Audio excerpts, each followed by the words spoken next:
بسم الله الرحمن الرحیم. په داسې حال کې چې اسلامي امارت یې ردوي خو پاکستان یې هرکلی کوي.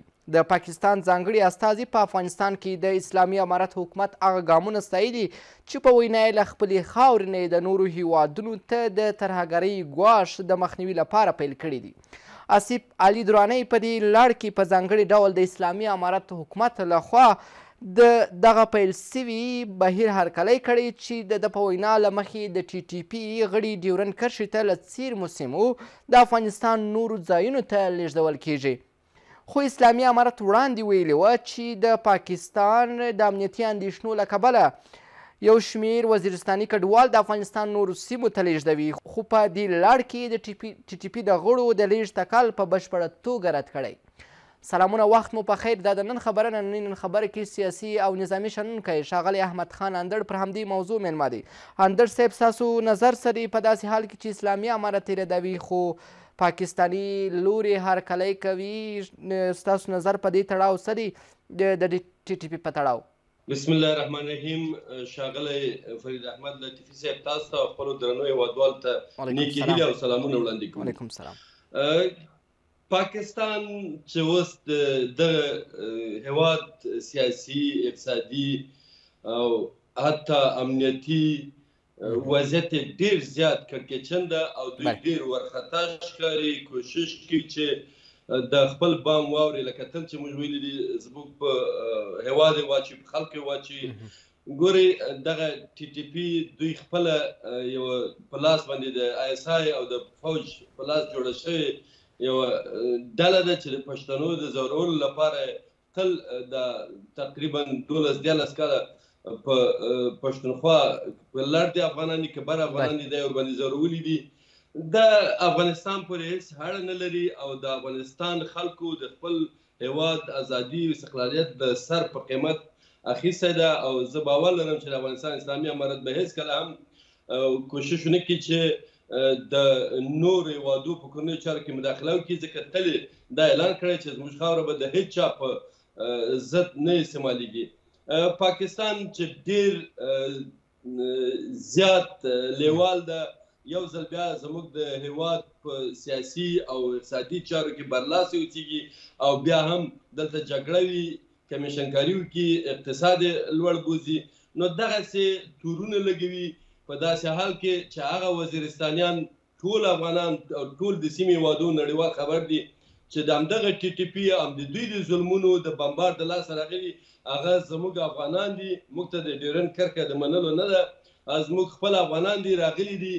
دا د یو حکومت دنده ده چې چیرته هغوی لیږدوي او کوم ځای کې ځای ورکوي. هغه هم د دې په خاطر چې دوی دا غوښتنې ډېرې کولې، دا وزیرستانیان باید موږ ته خطر ده او دوی یو وارې بمبار ته ورباندې وکړه، ډېر په بې شرمانه توګه خلاف د حقوق د بین المللو د ملګرو د ملتونو د منشور په خلاف دوی هلته بمباري وکړله. نو د دې لپاره دوی اوس بهانه نیسي، کوشش کوي چې د افغانستان اسلامي امارت بدنامه کړي. موږ باید په هر حال کې د خپل حکومت هغه غږ چې نړۍ ته کړی ده چې دا خاوره به د هېچ چا په ضد نه استعمالیږي او نور موږ په خپل هیواد کې جګړه هم نه غواړو، دا باید بدرګه کړو.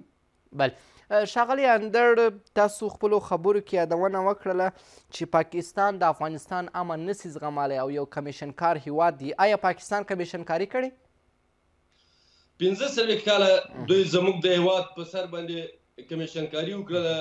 تاسو وګورئ چې اوس د روسانو سره هم دوستي کوي او د مجاهدینو د هغه افغانانو حقوق هم ټولو خوړل، خپل هیواد یې ورباندې آباد کړ. مهاجرو ته هغه پیسې چې ملګرو ملتونو د مهاجرو ادارې ورکولې هغه یې نه ورکولې او ټولې پیسې به دوی غلا کولې. اوس هم زموږ مهاجرین هلته په ډېر بد حالت کې ژوند کوي، دوی نیسي، نیونې کوي، ځورونې کوي، په زندانونو کې اچوي. دوی د مهاجرو بچیان به غلا کول، حتی داسې کمپونو مدرسو ته چې هغه یې مخشوي کول بیرته د افغانستان په ضد رالېږل. دا کارونه د دوی استخبارات کوي. پاکستان د تروریزم مور ده، نه یوازې افغانستان ته، چین ته، هند ته او حتی شرقي اروپا ته، آذربایجان او چچن ته به دوی خپل هغه تورستان لیږدول د خپلو بادارانو په قومنده. نو پاکستان چې وږی سوی ده او اوس په افغانستان کې د خدای په فضل جګړه نشته، یو سرتاسري امنیت ده. دوی دغه نشي زغملی او کوشش کوي چې له یوې لارې نه یو بلې لارې کمیشنکاري پیل کړي، اوس هم پیل کړې ده. د امریکا د متحده ایالاتو د ډرون تیارو ته دوی اډه ورکړې ده او د پاکستان نه زموږ په هېواد باندې ګزمي کوي. اوس هم دوی ډېرې پیسې لاسته راوړي. تاسو ولیدل چې هر کال د وزیرستان چې هغه پښتانه دي د هغوی په سر دوی له نړیوالو د زبرځواکونو د توریزم په بهانې پیسې اخلي او په هغوی بمبارد کوي، هغوی ورک دي. خبرې چې څومره پښتني مېرمنې ورکې دي، پیغلې ورکې دي، 5,000 یوازې نارینه ورک دي. او دا هغه کارونه چې دوی کوشش کوي چې د پښتون ځورونې یا د پښتون د غورځنګونو د ځپلو لپاره دغه پیسې استعمال کړي. کنې توریزم دوی ټول خپله جوړوي او د ادارې لاندې دي. بلې ښاغلی اندړ، تاسو یادونه وکړه چې ډېر ځوانان، ډېرې پیغلې، ډېر ماشومان ورک دي پاکستان کې. د چا دنده یې بولي افغانستان کې چې د دوی په پیدا کولو کې همکاري وکړي؟ تاسو به د پښتون ژغورنې د غورځنګ د مشرانو خبرې اورېدلي او ما ولیدل چې ستاسو تلویزیون کې مرکې درلودلې. هغوی خپله مبارزه شروع کړې ده او پاکستان ځکه ورخطا ده چې د یو خوا سندان هم راپورته سوي دي او بلوچان خو مخامخ جهاد اعلان کړی دی. دوی سرتیري هره ورځ له منځه وړي، هلاک کوي یې، همداسې حتی سرخي طیارې راغورځوي. جګړه هلته شروع ده او د پښتنو مظاهرې، همداسې تظاهرات، خپل د حقوقو غوښتنې د ډېرې په زغرده سره روانه دي. دوی ځکه وارخطا دي، هرې خوا ته مخه کوي او په نړیواله سطحو کې د افغانستان نوم بدوي. کله چې جمهوریت هم دوی په جمهوریت باندې او په هندوستان باندې دغه بهانې او دغه تورونه لګول چې د پښتون ژغورنې له غورځنګ سره مرسته کوي. اوس خو څوک مرسته هم نه ورسره کوي. ګورې هغوی خپل حقوق غواړي. دا بهانې هم ورکې شوې، جمهوریت هم نشته. د امارت په وخت کې هغوی سره څوک د افغانستان له لوري مرسته نه کوي او هغه افغانان خپل حق غواړي او دوی ډېر ظلمونه ورباندې کړي. اوس هم نیونې شروع دي، وژنې کوي او هر هغه څوک چې په رسنیو کې، په میډیا کې یو څه ولیکي، په سبا هغه سړی ورک ده. نو د دوی استخبارات د خپل ملت په ضد، بیا په ځانګړې توګه د هغه افغانانو چې د خط نه اخوا ژوند کوي، ډېر زیات کار کوي او ډېرې ځورونې کوي. دا په خپله کوشش کوي چې افغانانو ته هم خپل هغه درواغجن مصنوي د انګریزانو په لاس جوړ شوی زور ورښکاره کړي. بلې نړیوال پر دې باور لري که باور ختم سوی ښاغلی اندړ اوس وختو کې؟ تاسو پوهېږئ چې د وروستیو حادثاتو په پاکستان کې کوم تظاهرات چې وسو یا کوم حکومتونه چې بدلون راتلونکي راغلل، دا د دوی هغه خراب سیاست و چې کوشش کوو چې هم د روسیې څخه پیسې واخلي او هم د چین څخه سره اړیکې ونیسي، پروژې ولري او همدغه و چې خپل باداران انګلستان او سعودي عربستان همداسې امریکا ورته غوسه شوه او د دوی حکومت یې ونړاوه. اوس هلته ډېر بد وضعیت دی، پیسې کرنسي یې ډېره ټیټه راغلې ده، حالات ډېر خراب دي. هره لحظه د دې امکان لري چې پاکستان کې یو سیاسي بدلون راشي او یا هم پاکستان په څلورو هیوادو وویشل شي او پارچه پارچه شي. بله امکان لري چې پر څلورو هیوادو وویشل شي ښاغلی اندړ ستاسو په نظر؟ پاکستان چې د نړۍ او د خپلو بادارانو لپاره اعتبار د لاسه ورکړی ده، ډېر زیات قرضداره ده. هغوی ډېر دوه مخې سیاستونه کړي دي، د افغانانو په سر ډېر کمیشنکاري کړي، بیا یادومه او افغانان یې ډېر ځورولي دي. هر حکومت دلته مخالفین روزلي دي او نه غواړي چې په افغانستان کې یو قوي افغاني حکومت وچېږي. هر حکومت ته دوی کوشش کوي چې یوه لاره د مخالفت جوړه کړي او نه غواړي چې دلته قوي افغاني حکومت وچېږي. نو نړۍ ورباندې پوه سوې ده، دوی خپل اعتبار د لاسه ورکړی. تاسو ولیدلي چې دوی صدراعظم په ژړا ژړل چې هېڅ هېواد دوی ته پور نه ورکوي او دوی حتی د دوی تلیفون نه جګوي. نو دوی دومره بې اعتباره سوي دي ځکه دا یو پروژې هېواد و، دا اصلا هېواد نه ده بلکې په زوره د انډیا او د افغانستان خاوره نیول سوې ده او خلک یې یرغمل سوي دي او انګریزانو د خپلو پروژو لپاره دا هېواد جوړ کړی و چې زه باور لرم چې وروسته له دې نه دغه پروژې د پاکستان له لوري نه عملي کېږي ځکه دوی ډېر خام سیاست وکړي او دوی خپلو خلکو ته هم بې اعتباره سوي دي. ولس هم حتی پنجابیان یې په ضد جوړ سوي دي، سیاسي غورځنګونه جوړ کړي دي او دغسې یو حکومت نه غواړي چې اقتصاد یې کنټرول نشي کړی، د خلکو په منځ کې وحدت را نشو وصلی.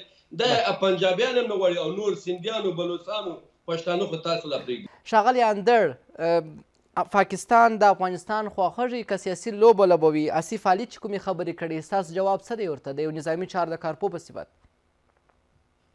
موږ کوشش کوو چې له ټولو ګاونډیو سره باید سمې ډیپلوماتیکي او د حقوق د بندول د منشور په اساس ښه روابط ولرو. دا هم زموږ په ګټه ده، هم د ګاونډیو، هم د سیمې د هېوادو په ګټه تمامېدای شي. خو پاکستان تاسو پوهېږئ چې سیاست یې د افغانستان لپاره په د پیدایښت نه چې 15 کاله کېږي په بدلون کې نه ده، ځکه د دوی ستراتیژي د پوځیانو او د استخباراتو په لاس کې ده او کوم چارواکي چې څرګندونې کوي دا ملکي البته دا د اعتبار وړ نه دي او داسې د نظامیانو چې کومې د افغانستان په هکله خپل نظر کاروي دا دومخی سیاست ده. په حقیقت کې دا له حقایقو نه ډېرې لرې خبرې دي. دوی کوشش کوي چې نړیوالو سره هم لوبو وکړي او د افغانانو سره هم لوبو وکړي او دا دغه لوبو وخت له منځه تللی ده که چیرې پاکستان خپله بقا غواړي او کوشش کوي چې خپل اقتصاد سم کړي. د افغانستان چارواکو په وار وار ورته ویلي چې د افغانستان سره دوستي، د افغانستان ترانزیتي لاره او د افغانستان سوله او ثبات نه یوازې د سیمې د نړۍ په ګټه بلکې ډېر زیات د پاکستان په ګټه تمامېدلی شي. بلې ښاغلی اندړ، پاکستان چې په زور یا په لوی لاس نړیوالو ته دا فکر ورکوي چې افغانستان کې ټي ټي پي ده او په زور د اسلامي امارت باندې تعاملوي چې دلته ټي ټي پي شتون لري، د اسلامي امارت باید څه وکړي د دغه څرګندونو په تړاو چې آصف علي کړي؟ د افغانستان اسلامي امارت چې یو نوی حکومت ده له ډېرو نورو ستونزو سره مخامخ ده چې تاسو وینئ د نړیوالو لخوا څخه په رسمیت نه پېژندل شوی، همداسې سیاسي او اقتصادي معاصرې دي یا هغه کوم تعریضونه چې دوی وارد کړي دي زموږ په هېواد باندې، همداسې نورې ستونزې په هېواد کې هم فقر ده، اقتصاد خرابه ده. نو زه باور لرم چې په راتلونکي کې به د ټولو ګاونډیو لپاره یو مشخصه ستراتیژي همداسې یو ښه دریځ ولري. خو د اوس لپاره موږ نشو کولی چې د ګاونډیو سره خپل روابط خراب کړو. دا ډېر ښه خبره ده چې د سولې او د خبرو همداسې د ناستو لارې د ټولو ګاونډیو سره په مخ لاړ شو، ځکه پاکستان سره موږ دوی هر څومره ظلم کوي موږ هلته هم ډېر افغانان دي، مهاجرین دي، همداسې ډېرې فرهنګي، ژبني، مذهبي، اقتصادي، تجارتي اړیکې لرو. دا د دوی خام سیاست ده چې دوی کوي. موږ باید ډېر ښه دریځ ولرو او هغه چې د دواړو هېوادو په ځانګړې توګه چې افغانستان یو صنعتي هېواد نه ده، زراعتي هېواد ده، همداسې موږ اړتیا لرو خپل توکي د دوی له لارې ورسو.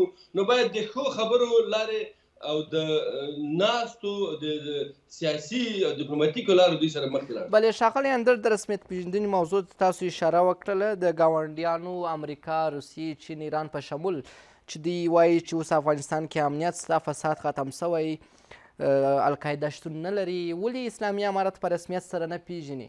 ستونزه چیرته ده؟ ګورئ، ستونزه خو یوه د دوحې هوکړه ده چې باید د امریکا متحده ایالات هم ځینې هوکړې مادې نقض کړي دي چې موږ وینو زموږ هوایي حریم اوس هم دوی په لاس کې ده. دا خلاف د ملګرو ملتونو د قوانینو دي او د یو آزاد هېواد هوایي حریم باید دوی کنټرول نه کړي. او همداسې د اسلامي امارت هم د ملګرو ملتونو د منشور په اساس د ښځو حقوق نه دي ورکړي، د نجونو تعلیم، تحصیل او د کار لپاره د موقت وخت لپاره فرمانونه صادر کړي دي. زه باور لرم چې تر هغو د امریکا د متحده ایالاتو او د افغانستان د اسلامي امارت دغه مسایل سره حل نشي، نړیوال اوس هم له امریکا نه ډارېږي او په ځانګړې توګه اسلامي هېوادونو پرې موږ په وار وار ویلي چې غلامان دي، همدا د سیمې هېوادونه هم ورڅخه بیریږي. که چیرې دا موضوع حل نشي ډېر خلک به زړه نه کړي چې د افغانستان اسلامي امارت په رسمیت وپېژني. خو افغانستان کې یو سرتاسري امنیت ته د افغانستان شرایط اوس چې موږ ګورو ورځ تر بلې په ښه کېدو روان دي، روابط پیدا کېږي. تاسو ولیدل چې د امریکا ولسمشر جو بایډن خپل اعلان وکړ چې په افغانستان کې نور د القاعدې تشویش نشته او القاعده نشته. دا یو ډېر ښه زیری دی د افغانانو لپاره. څوک چې د طالبانو مخالفین دي هغه هم پوه شي چې د افغانستان سوله ثبات او ملي منافع باید موږ ته ډېرې مهمې وي چې په هغه باندې باید ودرېږو. د اوس لپاره وضعیت په ښه کېدو ده او دا چې پاکستان څومره کوششونه کوي او څومره د دروغو لابیګري کوي او پس د پردې له شا بیا د افغانستان په ضد باندې تخریبي اعمال ترسره کوي، دا به هېڅ ځای ونه نیسي او افغانستان به د نړۍ له خوا نه په رسمیت پېژندل کېږي او دلته به یو معیاري حکومت هم منځته راځي. بلې ښاغلی اندړ، اوس تازه تاسو اړیکو ته اشاره وکړله. د افغانستان لپاره د برټانیا استازي په قطر کې د سهیل شاهین سره هم لیده کاته کړي دي. یو مهم برخه دلته ویل سوي دي چې د خوښې وړ موضوعاتو باندې خبرې سوي دي. ستاسو په فکر کوم موضوعات به وي دا د خوښې وړ؟ که دا خو تر اوسه نه دي افشا سوي، خو د خوښې وړ همدغه په افغانستان کې ځینې چالشونه دي چې هم د افغانستان اسلامي امارت په لوی لاس را پیدا کړي دي او هم نړیواله ټولنه خلاف د ځینو هغه قوانینو چې نه د یو هېواد دین او مذهب ته ګوري، نه د خلکو عنعناتو ته ګوري، لکه په دا 15 کلو کې چې زبرځواکونو دلته تجاوزونه کول، په زور یې په موږ باندې پردي کلتورونه او پردی ترمینالوژي یې په موږ باندې او پردی په لاس جوړه سوې د کفري هېوادو دیموکراسي دلته پیدا کوله، هغه نورې نه چلېږي. دلته باید د افغانستان له خلکو 40 میلیونو سرنوشت وګوري او خامخا به دواړو لوري داسې خبرې سره کړي چې هم د نړۍ او هم د افغانانو په ګټه وي. بلې اندړ صاحب، خپله د نظامي او سیاسي چارو د کارپو په صفت مو اسلامي امارت ته وړاندوینه څه ده چې خپل حکومتولي کې حق اولیت ورته ورکړي تر څو کومې ستونزې چې افغانستان کې دي او د نړۍ سره د دوی واټن دي دا کم سي او په رسمیت وپېژندل سي؟ مننه کومه. دا خو موږ په وار وار وړاندیزونه کړي. موږ هیله من یو چې د افغانستان د اسلامي امارت چارواکي د خپل ولس اواز واوري، ځکه د دوی حکومتداري د همدې ولس لپاره ده او همدا ولس چې دوی واک ته رسولي دي د ولس بچیان له دوی سره. نو موږ اوس په 21 پېړۍ کې ژوند کوو، وخت تغیر کړی، ټکنالوژي ډېره مخکې تللې ده.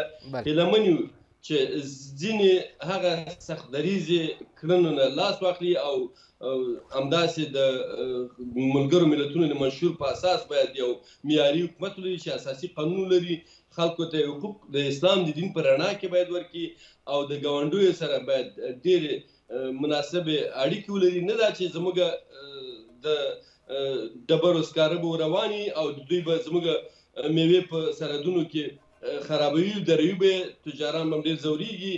د افغانستان خلک په داسې 45 کلونو کې ډېر ځورېدلي دي، ډېر زیات تکلیفونه یې لیدلي. اوس هم فقر ده. د دې فقر او غریبۍ لپاره د افغانستان حکومت موظف ده، مسؤل ده چې بهرنۍ مرستې راجذب کړي او همدلته هم ډېرې هغه پروژې په کار واچوي تر هغو خلک کارموندنه وکړي او همداسې د خلکو سره باید په اوس وخت کې ډېر نرمښونه وکړي. له هغو قوي او جدي اقداماتو نه باید ډډه وشي تر هغو خلک نورمال ژوند ته مخه کړي. وروسته له هغه نه چې خلک د خپل حکومت په قوانینو او په شریعتو باندې سم پوه شي، بیا کولی شي دوی سره هغه جدي دریځ چې د یو هېواد د امنیت او ثبات لپاره ډېر ضروري ده هغه باید په مخ لاړ شي. خو زموږ ولس ډېر ځورېدلی ده. زموږ ولس باید حکومتونو ورته ملهم شي که چیرې دا ولس موږ خوشحاله نه کړو او فاصله له حکومت نه لري. دا په دې معنی چې موږ په لوی لاس د حکومت د انزوا خواته بیایو. حکومتونه موږ نه غواړو چې راشي، خو حکومتونه باید د ولس لپاره خدمتونه وکړي تر څو زموږ هېواد لکه د نورو اسلامي هېوادو په شان یو پرمختللی په ځان تکیه هېواد اوسي. بلې ښاغلی اندړ، تاسو ډېر ښه ټکي ته اشاره وکړله. حکومت باید د ولس لپاره د دوی د زخمونو لپاره ملهم سي. دغه د نجونو د مکاتبو مسله، د دوی د کار مسله، دغه برخې ته ولې حق اولیت نه ورکوي؟ آیا کوم کارونه چې دوی ترسره کړي دي مثلا اقتصادي برخه کې لاسته راوړنه، امنیتي برخه ته دا به ومنو، بسنه کوي؟ زه باور لرم چې تر اوسه پورې ډېر ښه مخکې تللي. یوازې د نجونو مکتبونه چې دا خنډ خپله ځان ته پېښ کړی ده، نړیوال هم په رسمیت نه پېژني، په موږ مرستې هم کمېږي، زموږ ولس هم ناراضه کېږي، حتی هجرتونو ته یې مخه کړې د خپلو اولادو د تحصیل لپاره. او نور داسې ډېر څه دي چې هغه باید حکومتونه په داخل کې وکړي. افغانستان له جګړې نه وتلی هېواد ده، مګر داسې حکومت چې دومره تحریمونه د نړۍ ورباندې چې سیاسي او اقتصادي او د خلک هم اقتصاد خراب وي، ډېر ژر نشي کولی چې لکه د نورو هېوادو په شان په 2 کلو کې هر څه باید تکمیل سي او افغانستان د یو لکه د اروپایي هېوادو په شان پرمختللی سي. دا وخت ته اړتیا ده. موږ باید په حکومت باندې هم ډېرې نیوکې ونه کړو، زغم ولرو، حوصله وکړو.